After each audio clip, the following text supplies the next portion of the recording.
BNP যদি জুলাই সনদ বাস্তবায়ন করত, এই সরকার আসলে মুখে জুলাই সনদ গণভোট বা সংস্কারের কথা বললেও আদতে তারা পুরনো স্বৈরতান্ত্রিক সাংবিধানিক ধারাবাহিকতায় বজায় রাখবে। রাষ্ট্রপতি নির্বাচনটা তারা সংস্কার করে গোপন ব্যালটে, যেটাতে ঐক্যমত আমরা সবাই হয়েছিলাম, সেভাবেই নির্বাচনটা হতো, কিন্তু সেভাবে বিএনপিটা নির্বাচন করছে না। ফলে বিএনপি মুখে এক কথা বলে, কাজে আরেক কথা বলতেছে।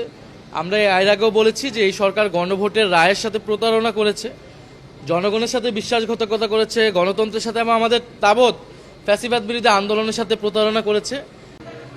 আজকে জাতীয় সংসদ কক্ষে গণপ্রজাতন্ত্রী বাংলাদেশের মহামান্য রাষ্ট্রপতি পদে নির্বাচন হবে এবং যেই নির্বাচনে সরকারি দল এবং বিরোধী দলের জোট থেকে প্রার্থী রয়েছে। নির্বাচনের মাধ্যমে আমরা রাষ্ট্রপতি নির্বাচনে যেই ধরনের সংস্কার প্রস্তাবনা ঐক্যমত হয়েছিলাম সেই অনুযায়ী নির্বাচনটা হবে, কিন্তু সেই অনুযায়ী নির্বাচনটা হচ্ছে না।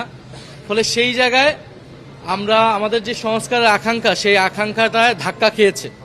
কিন্তু তারপরেও এই নির্বাচনে আমরা বিরোধী দলের জোট থেকে প্রার্থী দিয়েছি, আমরা অংশ নিয়েছি, কারণ আমরা অপ্রতিদ্বন্দ্বীভাবে, প্রতিযোগিতা ছাড়া আমরা চাইনি যে সরকার দল এককভাবে তার দলীয় কোনো প্রার্থীকে নির্বাচিত করে ফেলুক। আমরা জনগণের কাছে একটা রাজনৈতিক বার্তা দেওয়ার জন্যই এই নির্বাচনে প্রার্থী দিয়েছি এবং অংশগ্রহণ করেছি এবং আমরা মনে করি যে এখানে সবাই স্বাধীনভাবে ভোট প্রদান করবে।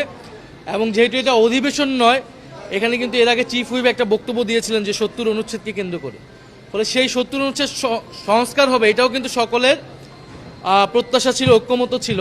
এবং সংসদে এটা বৈঠক হচ্ছে, এটা অধিবেশন না, এটা মাননীয় স্পিকার এটাকে সভাপতিত্ব করছেন না, ফলে সেইখানে ৭০ অনুচ্ছেদও এখানে কার্যকর হওয়ার কথা না। ফলে এটা নিয়ে বিতর্কটা রয়েছে। সরকার দলের আজকে আরেকটা জিনিস স্পষ্ট হচ্ছে, তারা নির্বাচনের পর থেকেই বলে আসছিল যে অক্ষরে অক্ষরে তারা জুলাই সনদ বাস্তবায়ন করবে।